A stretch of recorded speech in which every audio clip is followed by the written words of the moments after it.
하루하루의 일과가 반복되는 현대 사회에서 많은 사람들은 효율적이고 건강한 생활 방식을 찾고 있다. 그중 하나가 바로 아침 공복에 운동을 하는 것이다. 아침 공복 운동이란 주로 아침 식사 전에 아무것도 먹지 않은 상태에서 운동을 하는 것을 말한다. 이 방식을 선택한 사람들은 대개 체중 감량, 인슐린 감수성을 향상시키고 전반적인 건강을 증진시키기 위해 이러한 방식을 선택한다. 아침 공복 운동의 가장 큰 장점 중 하나는 바로 지방 연소에 있다. 공복 상태에서 운동을 하면 몸은 저장된 지방을 에너지원으로 사용하게 되면서 지방 분해가 촉진된다. 이는 특히 체중 감량을 원하는 사람들에게 매력적인 요소로 작용한다. 많은 연구에 따르면 공복 운동은 포만 상태에서의 운동에 비해 지방 산화를 더 많이 유발할 수 있다고 한다. 또한 아침에 아무것도 먹지 않고 운동을 하면 인슐린 감수성이 높아질 수 있다. 이는 몸이 혈당을 더 잘 조절할 수 있게 해주며 장기적인 건강에 긍정적인 영향을 미친다. 또한 당뇨병 예방에도 도움이 될 수 있다는 점에서 많은 전문가들이 관심을 가지고 연구를 진행 중이다. 하지만 아침 공복 운동은 모든 사람에게 항상 좋은 선택은 아니다. 공복 상태에서 운동을 하다 보면 혈당이 낮아져 어지럼증, 피로, 집중력 저하를 경험할 수 있다. 또한 빈속에서의 강도 높은 운동은 근손실을 유발할 수 있어 오히려 건강에 해롭다. 이는 특히 이미 저체중이거나 근육량이 적은 사람들에게 더욱 걱정스러운 문제다. 이에 따라 많은 전문가들은 개개인의 상황, 목표, 건강 상태에 따라 식사를 할 것인지 공복으로 운동할 것인지 결정하도록 조언한다. 예를 들어 체중 감량이 주목표인 사람은 공복 운동이 좋을 수 있지만 근육량을 늘리고 싶다면 운동 전 적절한 영양 섭취가 이루어져야 한다. 적절한 단백질과 탄수화물의 섭취는 운동을 지원하고 근육 회복을 돕는다. 이외에도 아침 운동이 정신적인 측면에서도 긍정적인 영향을 줄 수 있다는 점도 간과할 수 없다. 아침에 일어나 운동을 하면 하루를 더 활기차고 긍정적으로 시작할 수 있게 되며 스트레스 감소와 집중력 향상에도 도움이 된다. 이는 결국 하루의 생산성 향상으로 이어질 수 있다. 결론적으로 아침 공복 운동은 개인의 목표와 신체 상태에 따라 다르게 작용할 수 있으며 각자에게 맞는 방식으로 접근하는 것이 중요하다. 이는 건강한 생활 방식을 유지하고자 하는 사람들에게 고려해 볼 만한 가치가 있는 방법이다. 하지만 운동 중 발생할 수 있는 위험 요소를 충분히 이해하고 필요한 경우 전문가의 조언을 받는 것이 좋다. 두 번째 이야기잠은 우리의 삶의 질을 좌우하는 중요한 요소입니다. 많은 사람들이 잠의 중요성을 간과하기 쉽지만 부족한 수면은 다양한 건강 문제를 유발할 수 있습니다. 이 이야기를 통해 잠 부족으로 생기는 10가지 건강 문제와 그 해결책에 대해 깊이 있게 알아보겠습니다. 첫 번째로, 잠이 부족하면 면역 체계가 약화됩니다. 충분한 수면은 몸이 바이러스와 세균을 물리치는데 필수적입니다. 면역 체계가 제 역할을 하지 못하면 평소보다 쉽게 감기에 걸리거나 바이러스에 감염될 수 있습니다. 이는 수면이 우리 몸의 재충전을 돕고 면역 세포를 활성화시키기 때문입니다. 해결책으로는 규칙적인 수면 일정을 유지하고 밤늦게 카페인을 섭취하는 것을 피하는 것이 있습니다. 두 번째 문제는 체중 증가입니다. 우리는 보통 잠을 적게 자면 충분히 활동적으로 움직이지 못하게 되고 그 결과로 살이 찌게 됩니다. 수면 부족은 또한 식욕을 조절하는 호르몬인 렙틴과 그렐린의 균형을 깨트려 더 많은 양의 음식을 섭취하게 만들 수 있습니다. 체중 증가를 예방하기 위해서는 정해진 시간에 자고 기상하며 건강한 식습관을 유지해야 합니다. 세 번째는 인지 기능 저하입니다. 잠을 충분히 자지 않으면 집중력이 떨어지고 기억력에도 문제가 생길 수 있습니다.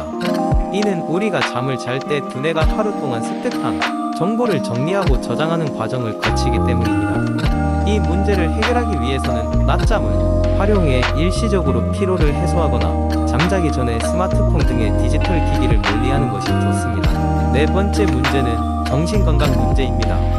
우울증 및 불안장애는 수면 부족과 깊은 관련이 있습니다. 연구에 따르면 적절한 수면은 스트레스에 대응하고 기분을 안정시키는 데 도움이 된다고 합니다. 정신 건강을 개선하기 위해서는 적어도 일주일에 2~3번 심호흡이나 명상 같은 마음 챙김 기술을 사용해 보는 것이 효과적입니다. 다섯 번째는 심혈관 건강 문제입니다. 만성적인 수면 부족은 고혈압, 심장병, 뇌졸중 등의 위험을 증가시킬 수 있습니다. 수면은 혈압을 낮추고 심장 박동을 안정화시키는 역할을 합니다. 이러한 문제를 방지하려면 규칙적인 운동을 통해 심혈관 건강을 유지하는 것이 중요합니다. 여섯 번째 문제는 대사질환입니다. 당뇨병 같은 대사질환은 수면 부족으로 인해 악화될 수 있습니다. 왜냐하면 잠이 부족하면 우리 몸이 혈당 수준을 조절하기 어렵기 때문입니다. 이를 해결하기 위해서는 충분한 잠과 함께 균형 잡힌 식사를 통해 혈당 수치를 관리해야 합니다. 일곱 번째는 신체적 피로입니다. 숙면을 취하지 못하면 낮 동안 피로감이 쌓여 일상적으로 하는 활동이 버겁게 느껴질 수 있습니다. 신체적 피로를 해결하기 위해 규칙적인 스트레칭이나 하루 중간에 짧은 산책을 통해 에너지를 회복하는 방법을 시도해 볼 수 있습니다. 여덟 번째 문제는 피부 건강 문제입니다. 충분한 수면을 취하지 않을 경우 피부가 푸석해지고 주름이 늘어날 수 있습니다. 잠은 피부의 회복과 재생 과정을 도와 전부 건강한 피부를 유지하게 합니다. 피부 건강을 위해서는 자기 전 피부 관리를 철저히 하고 촉촉한 환경에서 자는 것을 추천합니다. 아홉 번째는 호르몬 불균형입니다. 수면은 호르몬 생산과 균형을 유지하는 데 중요한 역할을 합니다. 잠이 부족하면 성장 호르몬과 같은 중요한 호르몬이 제때에 분비되지 않습니다. 이를 해결하기 위해 수면 시간의 일관성을 유지하고 스트레스를 줄이기 위한 방법들을 실천하는 것이 중요합니다. 마지막으로 열 번째는 감정 조절의 어려움입니다. 수면 부족은 감정적인 조정력을 저하시킬 수 있으며 이는 대인관계에 부정적인 영향을 미칠 수 있습니다. 합리적인 감정 관리를 위해 충분한 수면을 취하고 필요하다면 전문가의 상담을 받는 것이 좋습니다. 결론적으로 충분한 수면은 우리의 신체적, 정신적 건강을 지키는 데 필수적입니다. 각 개인에 맞는 건강한 수면 패턴을 확립함으로써 이러한 잠 부족의 악영향들을 예방할 수 있습니다. 규칙적인 수면 습관과 더불어 건강한 라이프 스타일을 통해 누구나 성공적인 하루를 보낼 수 있기를 희망합니다. 세 번째 이야기, 옛날 어느 작은 마을의 음식 박사로 알려진 한 할머니가 살고 있었습니다.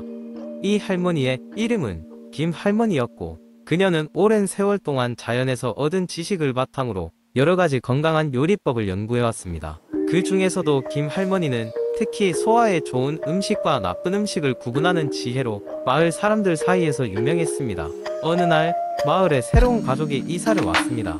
이들은 도시에서 왔기 때문에 소화가 잘 안되는 식습관을 가지고 있었고 자주 배탈과 소화 불량에 시달렸습니다. 새로운 이웃들이 김할머니를 찾아와 도움을 청했습니다. 김할머니는 친절하게 웃으며 그들에게 소화에 좋은 음식을 소개해주기 시작했습니다. 그녀는 첫 번째로 도토리묵을 추천했습니다. 도토리묵은 소화가 잘 되고 포만감이 오래가는 음식으로 특히 위에 부담을 주지 않는 특징이 있었습니다. 사람들이 도토리묵을 시식한 후 그들의 위는 한결 편안해졌습니다. 김할머니는 이어서 생강차를 권했습니다. 생강차는 소화를 돕고 소화기에 활력을 주는 성분이 가득한 전통적인 치료제였습니다. 그 외에도 할머니는 고구마, 단호박, 그리고 배추김치같이 섬유질이 풍부한 음식을 권장했습니다. 이러한 음식들은 자연적으로 몸의 소화 시스템을 정돈하고 장내 미생물을 균형있게 만들어 주었습니다. 반면에 김할머니는 소화에 나쁜 음식들에 대해서도 경고했습니다. 우선 가공식품과 지나치게 기름진 음식들은 피해야 한다고 했습니다. 이러한 음식들은 소화하는데 오랜 시간이 걸리고 위에 자극을 줄 수 있다고 설명했습니다. 또한 매운 음식 역시 과도하게 섭취할 경우 위를 자극할 수 있어 적당히 먹어야 한다고 했습니다. 카페인과 알코올 또한 소화기 건강에 좋지 않은 영향을 미칠 수 있다고 강조했습니다. 이 과정을 통해 새로운 가족은 김할머니의 지혜와 가이드 덕분에 건강한 식단을 구성하게 되었고 그들은 더 이상 소화 문제로 고생하지 않게 되었습니다. 그들은 김할머니에게 깊은 감사를 표했으며 마을에서 서로를 도우며 건강하게 살아가는 법을 배워나가게 되었습니다. 이 이야기는 곧 마을 전체로 퍼져나가 모든 사람들이 자신의 소화 건강을 돌아볼 수 있는 계기가 되었으며 김할머니의 지혜는 오랜 시간 동안 마을의 자랑으로 남게 되었습니다. 네 번째 이야기, 어느 조용한 시골 마을의 건강과 장수의 비결을 알고 있는 할머니가 살고 있었다. 마을 사람들은 그녀를 삶의 지혜를 가진 여성이라 부르며 존경했다. 어느 날 도시에서 온 젊은 기자가 할머니의 비밀을 파헤치기 위해 그녀의 집을 방문하였다. 그녀의 집은 정갈하고도 따뜻했으며 집 안에는 각종 기운이 넘치는 식물과 허브들이 자라고 있었다. 기자는 단도직입적으로 건강 비결을 묻자 할머니는 미소를 지으며 차를 한 잔 내오셨다. 할머니는 차를 따르며 이야기를 시작했다. 오래 살고 싶다면 우리 몸이 필요로 하는 것들을 잘 알아야 하지. 첫째로, 나는 매일 아침 허브차를 마신다네. 이 허브들은 모두 내 정원에서 길러진 것으로 각기 다른 효능이 있지. 민트는 소화를 돕고 라벤더는 마음을 안정시켜 준단다. 자네도 한번 마셔보렴. 기자는 차를 한 모금 마시며 은은하게 퍼지는 향기에 마음이 나지막이 진정됨을 느꼈다. 할머니는 이어서 자신이 직접 재배하고 먹는 신선한 채소와 과일에 대해 설명하셨다. 그녀는 내내 이렇게 자연에서 온 음식을 섭취하며 몸에 필요한 비타민과 영양소를 충족해왔다고 했다. 또한 해가 뜨는 아침이면 손수 요가 매트를 깔고 동틀려 즈음부터 수십 년간 요가와 명상을 해왔음을 덧붙였다. 명상은 그녀에게 하루를 시작하는 활력을 주고 마음을 평화롭게 해주었다고 했다. 몸과 마음은 연결되어 있거늘 건강한 삶을 원한다면 두 가지 모두 챙겨야 하지. 그녀는 손주들에게 물려주기 위해 손수 쓴 조리법 책을 펼치며 각 음식의 재료와 효능 그리고 자신의 이야기를 기록해놨다고 설명했다. 이 책에는 젊을 때부터 체득한 지혜가 담겨 있단다.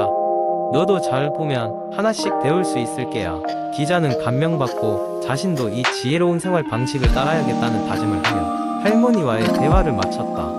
돌아오는 길, 창밖으로 보이는 시골 풍경과 할머니의 잔잔한 미소를 떠올리며 건강 과장수가 결국 별다른 비결이 아닌 우리가 일상 속에서 누구나 실천할 수 있는 작은 습관에 있다는 것을 깨닫게 되었다. 이 모든 것이 그저 할머니의 아침 허브차 한 잔에서 시작된 이야기였다.